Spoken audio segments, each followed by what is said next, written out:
Phone पोलिसांनाच करणार होतो, कारण तुम्ही एक नंबरचे चिवट आहात. तुम्हाला फोन करून उपयोग होईल याची काय गॅरंटी? जास्त शहाणपणा करू नकोस आणि माझ्यावरती आवाज तर अजिबात चढवू नकोस, समजलं? एक गोष्ट लक्षात ठेव, मी आहे म्हणून तू जिवंत राहिलास. याला म्हणतात चोराच्या उलट्या बोंबा. हे वाक्य खरं तर मी म्हणायला हवं होतं. खरं तर मी तोंड उघडलं तर तुमच्या आबरूच्या चिंध्या चिंध्या होतील आणि अख्खा जन्म बिन भाड्याच्या खोलीत जाऊन बसावं लागेल. तोंड बांध आणि माझ्यावरती आवाज तर अजिबात चढवायचा नाही. दमड्याच हवेत ना तुला? मिळतील उद्या. उद्या मी घेऊन येतो. हा, आणि पत्ता पण तुला तेव्हाच फोन करून सांगतो. चल ठेव फोन.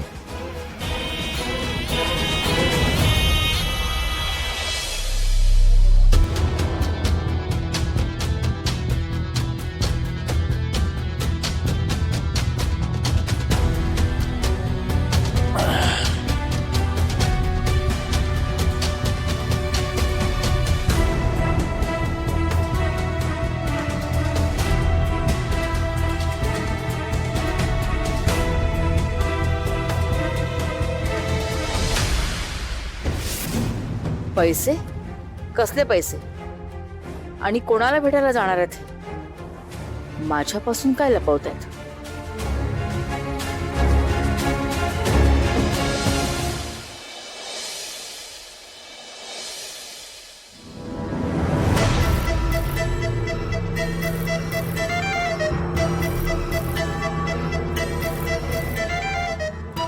काय मग? फार खुश झाली असशील नाही का तू? सगळं तुझ्या मनासारखं होतंय ते पाहून. हे बघ, श्रावणीच्या विरोधात मी तुझी बाजू घेतली म्हणून फार हुशारून जाऊ नकोस. ते फक्त श्रेयससाठी होतं. माझा गैरसमज झाला असं वाटतंय का तुम्हाला? नाही नाही, मुळीच नाही. कारण तुम्ही थोडीच सत्याची आणि न्यायाची बाजू लढणाऱ्यांपैकी आहात. तुमचं तर सगळं सोयीचं निस्वार्थाचं राजकारण असतं, हो ना? तारा, आत्या हो, अशा भडकू नका. तुम्हाला माझ्या सुखाची काळजी आहे की नाही? आत्ताच म्हणलात ना की मला एक खुश दिसते म्हणून. खुश तर मी आहे, कारण मला माझ्या श्रेयस बरोबर वेळ घालवता येतोय ना. ते पण तुम्ही परवानगी दिलीत म्हणून, बरं का?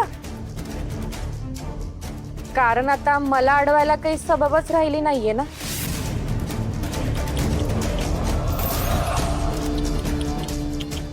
काय करणार?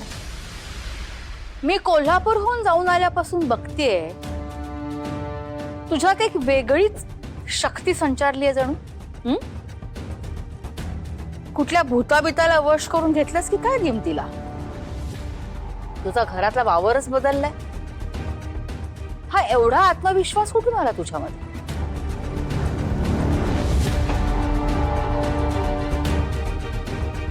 किती वाईट विचार करता हो आत्या तुम्ही. भूत नाही, तुम्ही देवीला नाही का जाऊन आलात? मग त्याचं काय? तिच्याकडे तुम्ही माझा सत्यानाश होऊ देत असंच मागणं मागितलं असेल ना. अहो पण ती देवी आई आहे, सगळं जाणते. कोण चूक कोण बरोबर सगळं माहिती असतं ती.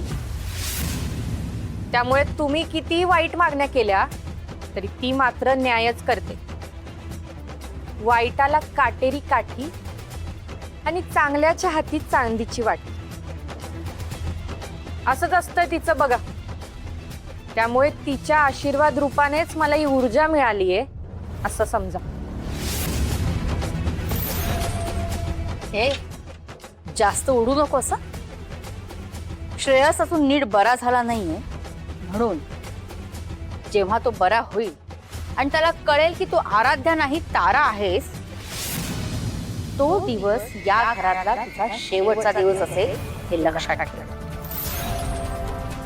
आत्या, तुमची इच्छा तर खूप आहे असं व्हावं म्हणून, पण आत्ताच म्हटलं ना देवी आई सगळं बघत असते.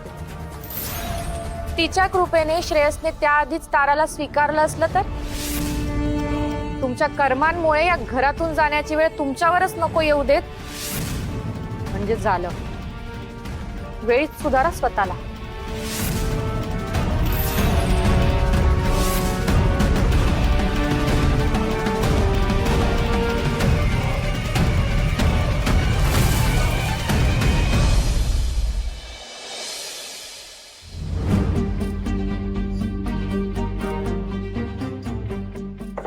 तारा, लक्षात आले ना नक्की तुला काय करायचंय ते? हो मामा, करते मी सगळं बरोबर. तुम्ही काही काळजी करू नका. चला पटकन. बर.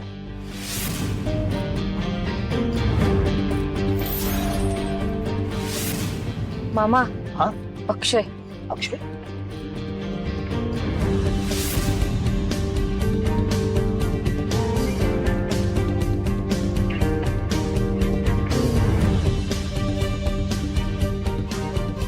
मामा, आपण तर आधी निघालो होतो तरी हा अक्षय ऑफिसला पोहोचला. आता काय करायचं तारा? आपल्याला तर त्याच्या केबिन मध्येच शोधाशोध करायची आहे. करू मामा.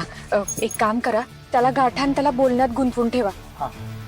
तेवढ्यात मी त्याच्या केबिन मध्ये जाते, त्या फाईल शोधते आणि फोटो काढून आणते. बर. चला. हो चल.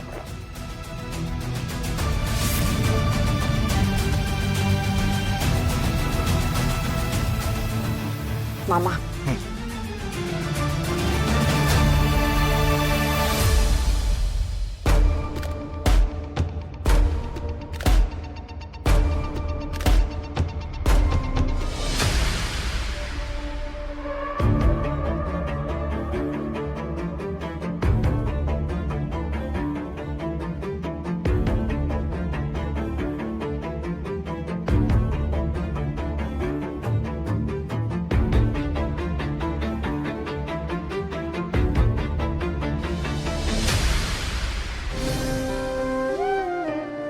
श्रेयस, का झोपलायस रे? बरं नाही वाटत आहे का? बरं वाटतंय. मला थोडा कंटाळा आला होता ना. आराध्या पण नाही आहे ना घरात, मग मला थोडं एकटं वाटत होतं म्हणून झोपलो होतो. हो ना रे, मी तिला सांगितलं होतं ऑफिसला जाऊ नकोस, घरीच थांब.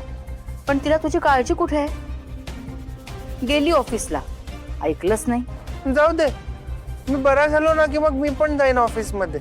जाशील रे बाळा, नक्की जाशील. बरं हे बघ, मी ना जरा बाहेर चालले. आजीला त्रास देऊ नकोस, घरातून बाहेर पडायचं नाही. हं, कुठेही जायचं नाही. मी लगेच येते. तू ये जाऊन, मी एकदम शहाण्या मुलासारखा वागीन, त्रास नाही देणार.